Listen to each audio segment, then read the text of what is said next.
Hello, everyone. Welcome to Talk Now Radio. This is your host, Royce the Redneck Radio Man. Joining me today is going to be Kathryn Ravenwood, and we're going to be talking about her new book, How to Create Sacred Water. And now, I got to be honest with you, folks, this is a little bit new to me. I've read about sacred water before. I know that even the Catholic Church has what they call holy water, and I've always under the impression that there's certain places in the world that they get it and they pray for it and they bless it. I've never heard about creating it. From the title of the book, I'm going to assume that there's a certain way you can take, say, for instance, tap water, and I'll ask her this in a minute, and, turn it into sacred water. And we're going to get into what the benefits are, etc., etc. So let's bring Kathryn in here, and let's get this show on the road. Kathryn, how are you doing today? I'm doing great, Royce. Thanks for having me on your show. Well, I want to thank you for coming. This is a new topic for me, so I got a chance to learn something here. And I got to ask you first off, was I right about the what I said so far about the book? Well, it's not really about, not really the same as Catholic holy water. This is the process of making sacred water is keeping a water altar in your home and using crystals and your prayers and the memory of water to create what Spirit told me is a crystal homeopathic elixir to heal the waters of Gaia. So this water is actually created and then given back to the rivers, streams, the wells, anywhere water is running to help heal the waters of the planet. Okay. So it's not really used in the same sense as holy water, but of course all water is blessed and sacred. But as we create the water altar and focus on how our intention of how we're going to use this water, that's what changes this and makes it different. Okay. Well, before I go any further on that, I didn't see a website for you, so I got you up for www.invokingthescribes.com. Is that the one that you're using, or do you have another one? No, I don't. That's not my website. I have just started putting up my website, and it's www.KathrynRavenwood.com. And okay. That's Kathryn Ravenwood.com. And I just got it, so it's not built yet, but it's in the process. I'm glad you told me that. Now, this here, Invoking the Scribe, I knew it wasn't yours. I believe it's Normandi's, who you and her are friends, but I thought y'all were like sharing it, for example, so I didn't know. Oh, no, that's all right. I've been very remiss in getting a website together. In the Invoking the Scribes book, I am one of the featured writers in that book, but I'm not sharing their website. Right, and I've read that their book. It was a very interesting read. But I did want to check that out, and I'm glad you let me know about the website, because when I move this to the archive tomorrow, I can change the link under your picture to the new site for you and have it ready. Great. Thank you so much. Also, folks, if y'all would like to ask questions, the call-in number is 832-632-7904. If y'all are listening and y'all are interested in the book, just scroll down below the chat room to the picture that says How to Create Sacred Water, and you'll see Kathryn Ravenwood's picture up there, the description of her and her book, and underneath that you'll see a link to the book at Amazon. Just take it right to the website. You can buy the book there, and I'll be moving that from the front page to the archives tomorrow or the next day after I turn this into a video. So now that we got that covered, so they'll know where to, pick up the book at and, how to find. Oh, and for those listening elsewhere other than here, if you want to come join us live, the address is www.talknowradio.com. That one I almost forgot. Getting back to the topic of the book, so I take it if this is different from, say, like holy water, then it's never used for anointing or for healing, is it? Well, let me just give you a little background on this so you'll know where we're coming.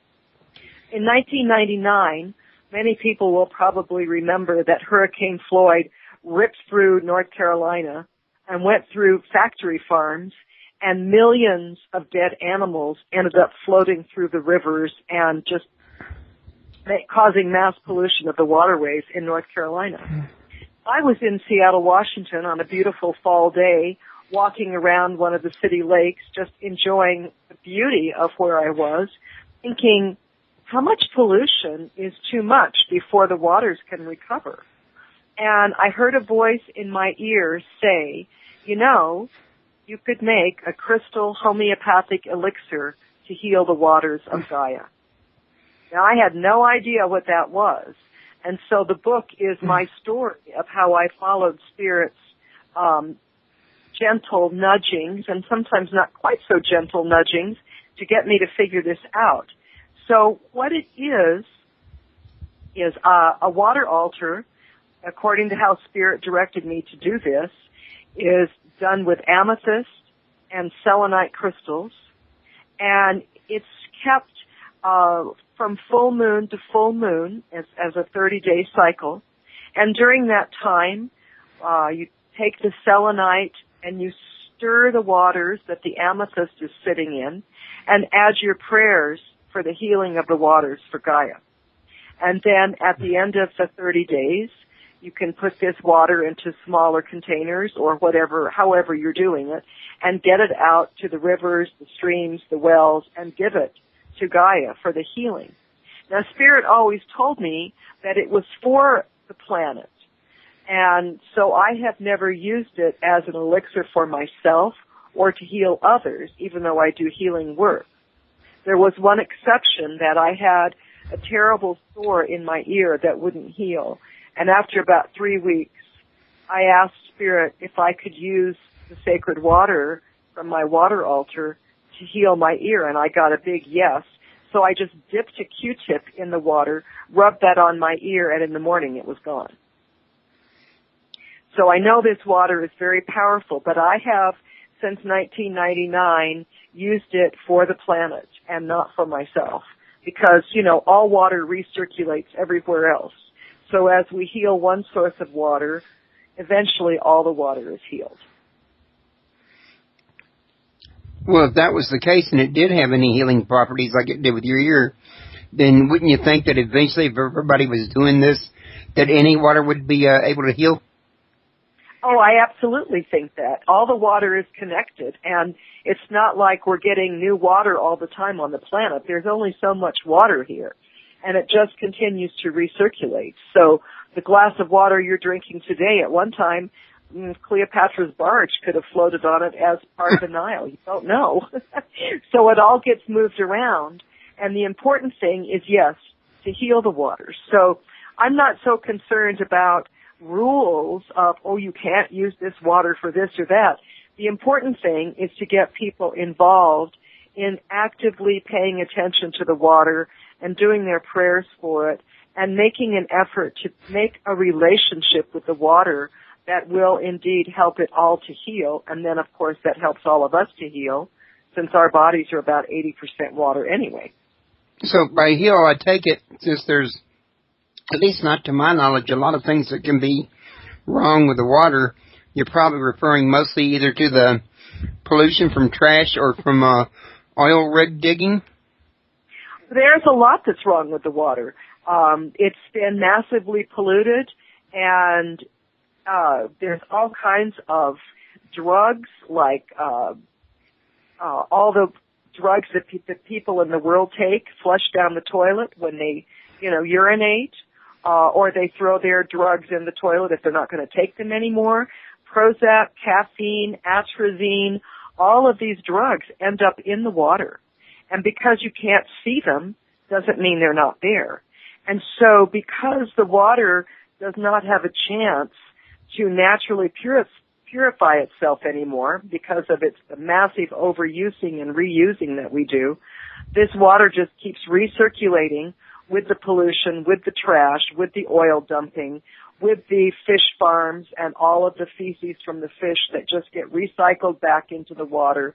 It is a constant dumping ground of pollution, and it is not getting clean.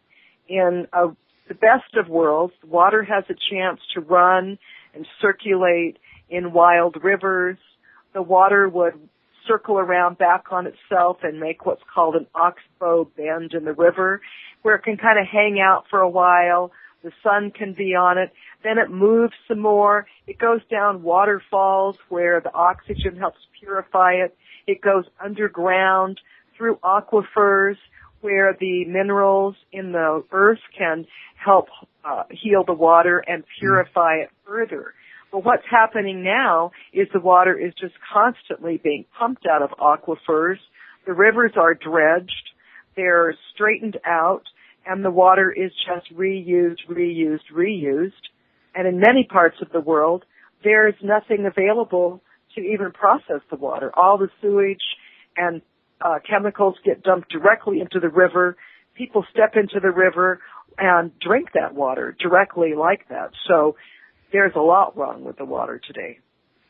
Yeah, I can see that now that you mention it. You know, it's a funny thing how much you just mentioned that I never really stopped to think about. And I'm pretty well betting a lot of people on the planet, unless they're more water conscious than I was, probably just never stop and really think about it or realize.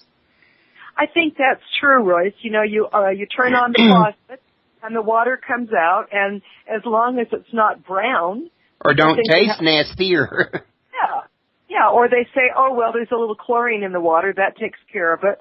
We'll just run it through our, Brita filter and take that taste out. But those are not filtering out a lot of the problems that are in the water. And I think that a big part of it is just an awareness that more people it would be very beneficial if more people would think about their water and what they dump in the water. I mean, geez, when I was a kid and something went bad, my mother would just say, oh, go dump it down the toilet. It was the garbage disposal. Same here. I think that's like that in a lot of families. Yeah. Probably even to this day, because it's just convenient. Exactly. And now almost everyone has garbage disposals. Well, where does all that go? People put all that food down a garbage disposal and think, well, that's that. Well, it just gets put into tiny particles, and that has to all go through the filtering systems of the plants that every city has to purify the water. See, a lot of people don't realize everything that goes in their garbage disposal ends up going to the bio, to their gutter, or their drains of the gutter, out to the bio, out to the ocean. I mean, you only got two main lines, hot and cold, coming into your sink, and one going out. Therefore, anything goes in that other has to go out through the drain, because there ain't nowhere else. And if it goes out through the drain, it has to end up in the ocean. That's right. And first it goes through the sewage plants, and, there's some filtering there, but it's, in some places it's very limited. And you think about all the gray water from your shower, the soap, the shampoos, the shaving cream, all your the hair. dish soap, your hair, the detergents, all of that goes right back into the water. Now, back in the 70s, a lot of people will remember that rivers actually caught on fire because of all the garbage in the rivers, and they would actually catch on fire. A lot has changed since then, and most of the detergents no longer use phosphates, which causes an overgrowth of plant life in rivers and chokes the oxygen right out of them. So in a lot of ways, that has changed, but in other ways, we still dump massive amounts of drugs and pollution into our rivers constantly. And I have a chapter in my book that discusses some scientific proof of how that is being tracked and noticed. One interesting thing was there was a report done in Seattle, which of course is a cloudy kind of cold city, and it's arguably the coffee capital of the world. People drink massive amounts of coffee there. And there was a measurement being done by the city of trying to make sure there weren't any cracks in their pipes. They had certain ways to measure this. And they found that the increased levels of caffeine were significantly higher between from like a 7:30 reading to an 8:30 reading after everybody had had a chance to have their morning latte chug it down, get to the office, and run to the bathroom. There was a huge input of caffeine in the water at that time. Well, something I thought about while I was listening to you, because I've never really been very water conscious in the past, is not only is it a matter of whether or not you get to drink this and it don't get filtered out, for the city's purification system, but what about the air you breathe? What about the moisture in the air? Because, moisture's all around us and it comes up off the ocean. Not only that, when it rains in hurricanes, that comes in off of the ocean, so it's falling down on top of you, even if you're not drinking it. Oh, absolutely. And, we started hearing about acid rain, back in the 80s, where this acid rain was actually killing entire forests. And it was exactly that. It was the lifting up of the chemicals with the evaporation of water, and then it would come back down through the polluted atmosphere with all of the chemicals being pumped up into the air. Then the rain would come back down, bring all of those chemicals from the atmosphere and put them directly on plants, animals, people, right back on the planet. Which makes me wonder about skin cancer. Yes, that's a very good thing to be wondering about. I mean, they credit it to the sun, but they've been known to credit things to different things before and find out later it was something else. Right. And, why suddenly is the sun our enemy? The sun is the life-giving source of this planet. It always makes me wonder about, now why is it that we have to be afraid of the sun? Well, it's because we don't have the protection that we used to have, the natural protection of our atmosphere to shield us from the more harmful rays of the sun, and that is strictly based on pollution.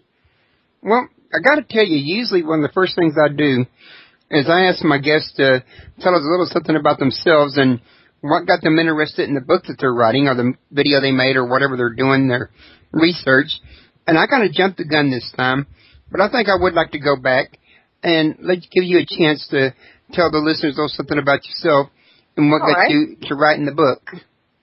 Okay, well, thank you. I'm currently living in Albuquerque, New Mexico. I'm a tarot reader. I've been a tarot reader for a long, long time. I did 15 years of body work before I blew out my arms and my elbows and my neck and had to quit doing that.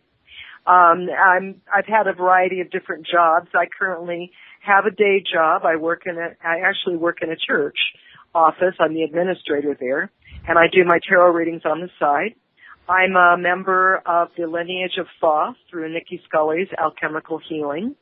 I've studied the Egyptian mysteries with Nicki Scully, Normandi Ellis, Gloria Taylor Brown, and I have a rather wide interest going everywhere from the tarot to Egyptian mysteries to the Kabbalah, and I'm trying to just expand myself. I like to study and learn things and follow those interests that get to me.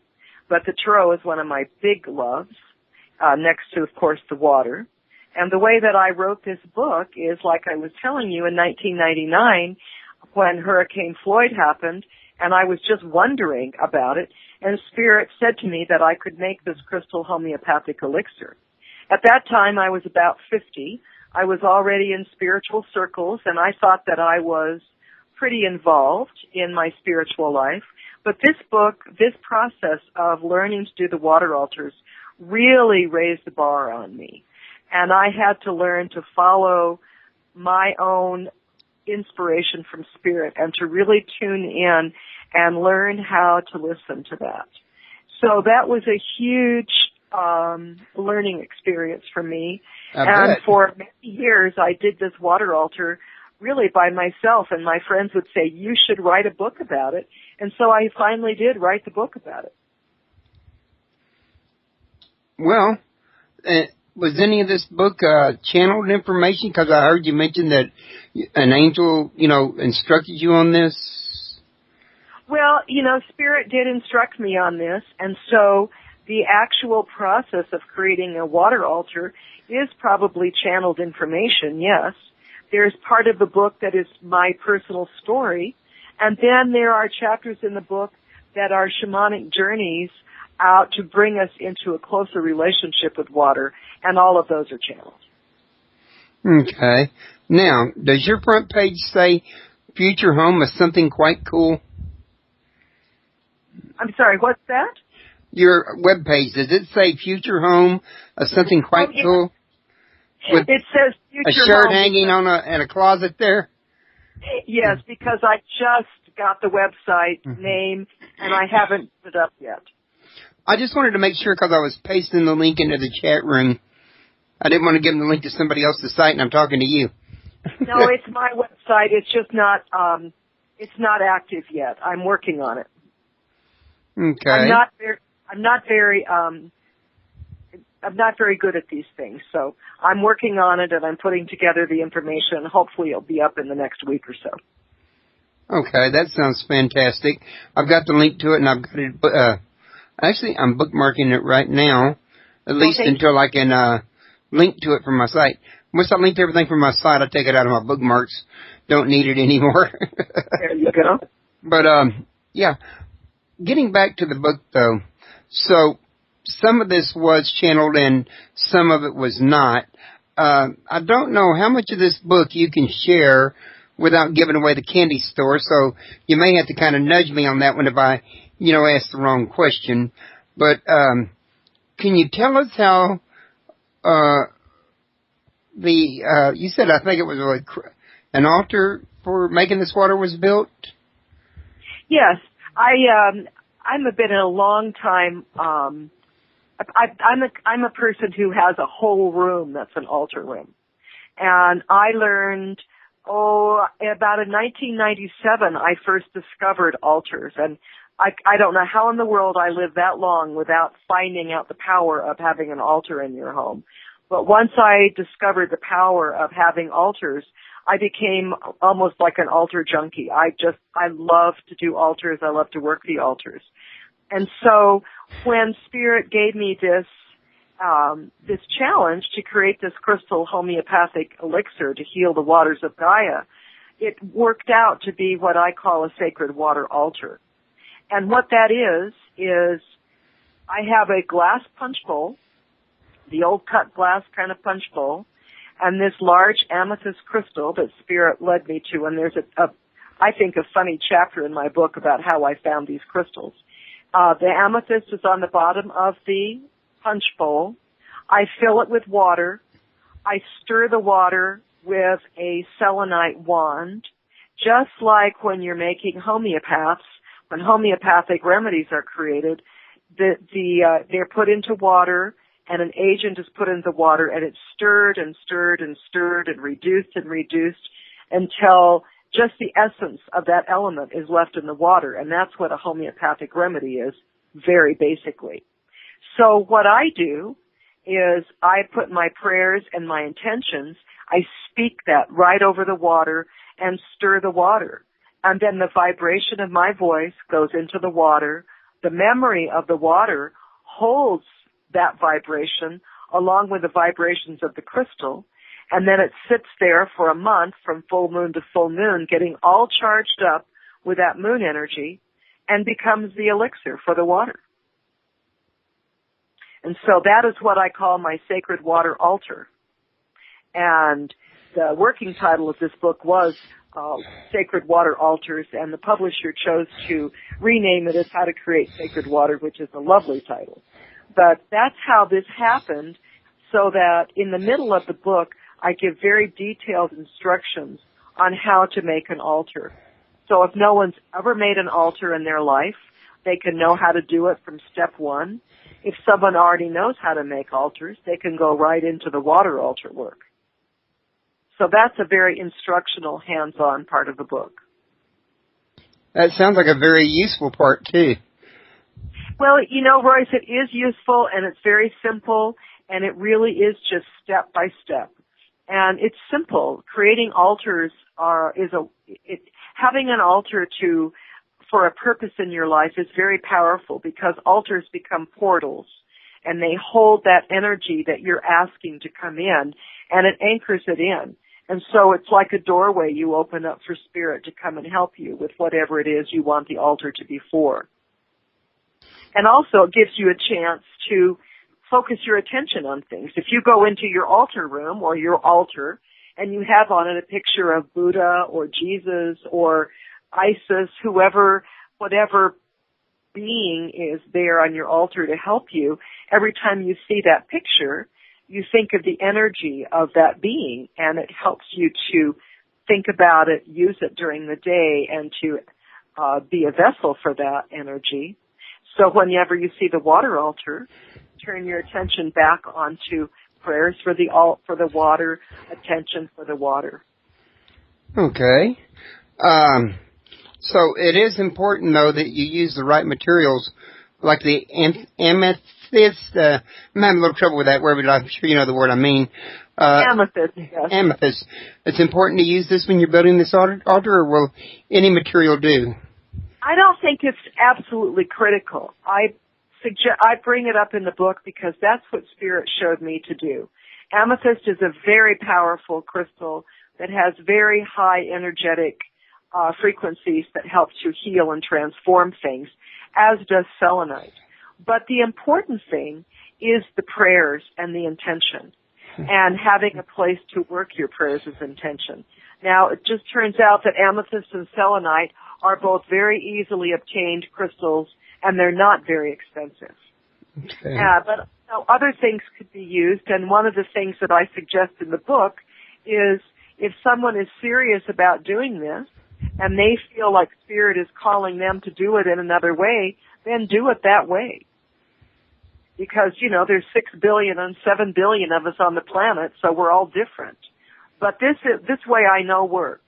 And it's like I say, it's simple, it's not expensive, you can get those crystals anywhere that crystals are sold, and it's a good way to start. And people might be drawn to do it in a different way, and that's fine.